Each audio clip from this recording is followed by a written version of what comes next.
Unha das cuestións que máis se teñen repetido ao longo da historia da arqueoloxía viguesa é que era Vigo en época romana, que entidade tiña esta localización fai 2000 anos cando o Imperio Romano fixo efectivo o control do territorio deste lugar. A día de hoxe temos suficientes pezas dese puzzle que nos permiten achegarnos, pensamos que de xeito bastante acertado, a cal era a realidade social e económica deste lugar, do que hoxe é a nosa cidade, do que hoxe sería a cidade de Vigo. E para tratar de respostar a esta cuestión, imos a empregar estas ilustracións que temos aquí que nos mostran unha evolución dunha das áreas máis importantes a niveis arqueolóxicos da nosa cidade, a área do areal e do centro da cidade.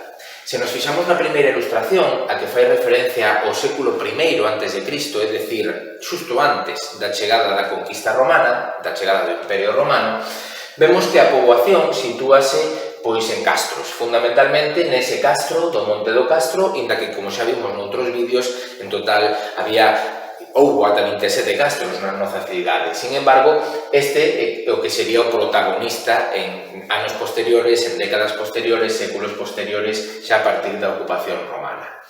Curiosamente, cando damos o salto ao século I despois de Cristo, coa chegada do Imperio Romano e coa posta en explotación dos recursos deste territorio, xa vemos moitos cambios. Vemos que ese castro aumenta de tamaño, probablemente porque Roma fai unha concentración da poboación de pequenos castros en grandes castros que se van a convertir en capitalidades pois de bisbarra ou capitalidades dun territorio determinado. E pensamos que ese Monte do Castro seguramente concentrou a moitos habitantes de castros máis pequenos que foron clausurados. Polo tanto, o castro aumenta de tamaño, pero sen dúbida o máis importante que temos na nosa cidade para o século I e para o século II despois de Cristo é o que atopamos na Rúa Areal, na Rúa Rosalía de Castro, esa gran salina de evaporación solar de ata 70.000 metros cuadrados de superficie, que sería pois un dos principais motores económicos dese Vigo romano, dese Vigo de fai 2000 anos. Ao redor desa salina, que en breve comentaremos algo máis sobre esta gran explotación, aparecen factorías de salga, é dicir, vemos como toda a actividade económica vaise centrar na produción de sal e despois o emprego desa sal na conserva do peixe en factorías de salga para que ese peixe dure o suficiente para poder comercializarse a longas distancias. No século III despois de Cristo ocorre algo moi curioso. Xa dixemos que a partir de mediados finais do século III os castros comezan a abandoarse, é dicir, a poboación que ocupa eses castros comeza a sentarse en terras baixas e cambia o modelo de ocupación do territorio por un modelo moito máis, podemos decir que é romanizado, moito máis típico do mundo romano.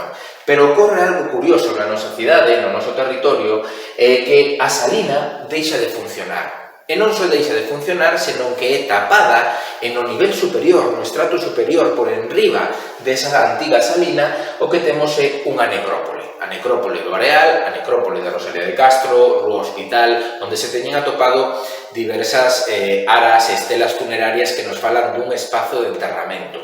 Temos que pensar que esa poboación que abandona o castro e se comeza a sentar en terras baixas, pois por onde hoxe estaría o Casco Vello, a antiga zona de Roupeiro, por detrás do Areal, seguramente xa ten unha forma de, por exemplo, tratar os mortos, tratar os enterramentos, unha forma completamente romana. Xa enterran, digamos, xa teñen a cultura funeraria do mundo romano. E probablemente esa necrópole que atopamos no Areal responda a esta necesidade de ese ritual funerario xa romanizado. Curiosamente, a salina deixa de funcionar. Sabemos que as factorías de salga parece que siguen funcionando ata finais do século III despois de Cristo, cando xa sexan as vilas, esas grandes casas romanas no ámbito rural, de grandes terratenentes, as que ocupen esa labor productiva. Polo tanto, temos unha evolución que vai dende o século I a.C. ata o século III despois de Cristo, un momento de crise, ademais, para o Imperio Romano, e esa crise seguramente é a que vemos reflectida neste abandono desa gran explotación salineira do centro do que hoxe é o centro da cidade.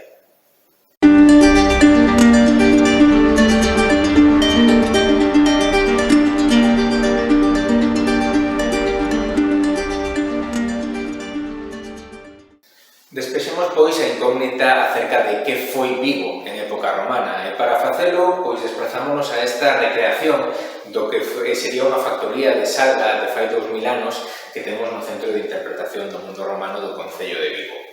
Ben, Vigo non foi unha gran cidade romana. Temos que pensar que durante o século I, o século II e ata ben entrado o século III despois de Cristo, a xente, a poboación, vive nun castro que sí, vai se romanizando, vai se urbanizando, vai crecendo en tamaño, vai aumentando a súa poboación, pero que non deixa de ser un castro de tipoloxía típicamente galaica con eses factores de romanización. Por lo tanto, non temos en Vigo unha gran cidade romana como si poderían ser Brácara Augusta, Lucus Augusti ou Astúrica Augusti, as grandes capitais conventuais do que logo sería a provincia da Galaequia.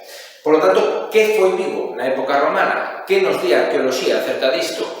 Pois durante moito tempo se nos decía ou se estudaba que Vigo era un vicus, que de aí viña o nome da nosa cidade, por lo tanto, unha entidade poboacional menor, de escasa importancia, tanto a nivel demográfico como a nivel económico.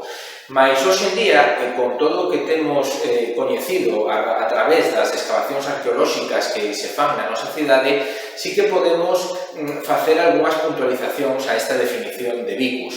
Porque vicus tamén pode significar outra cousa. Vicus pode significar emporium económico, emporium comercial, emporium industrial. Esa acepción sí que parece coincidir moito máis co que debeu ser este lugar fai 2000 anos. Pensemos que temos unha gran salina que produce sal para varias destas factorías de salga onde se conservaba o peixe en salgadura. Por lo tanto, a principal actividade económica dese Vigo romano debeu ser a pesca na nosa ría, sardiña, xarda, xurel, e a conservación dese peixe, desa pesca, nestas factorías de salga.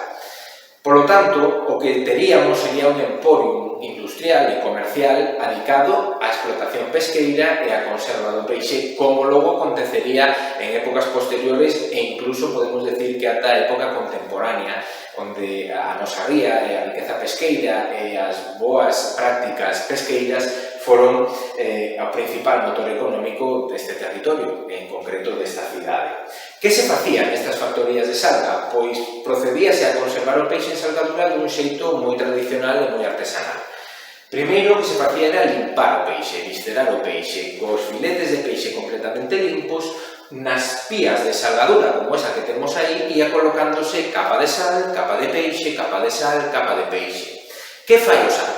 O sal o que fai é deshidratar o peixe, absorbe toda a auga dese peixe, de tal xeito que, se a ese peixe lle quitamos a auga, as bacterias e os microorganismos responsables de que se estropeen os produtos alimenticios, pois tardan moito máis tempo en reproducirse. De tal xeito que o que están facendo, deshidratando, é alongar o período de consumo deste produto o suficiente para poder comerciar con el a longas distancias.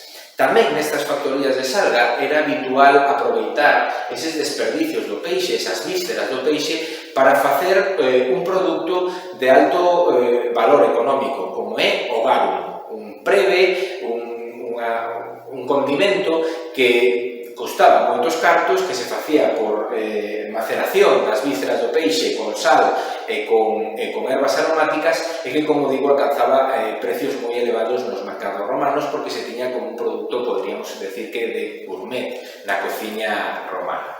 Por lo tanto, esta sería a principal actividade económica do Vigo romano e isto é o que definiría o Vigo romano, un emporium comercial e industrial na provincia da Galaequia, moi en relación co comercio marítimo e seguramente tamén co comercio cara ao interior da provincia.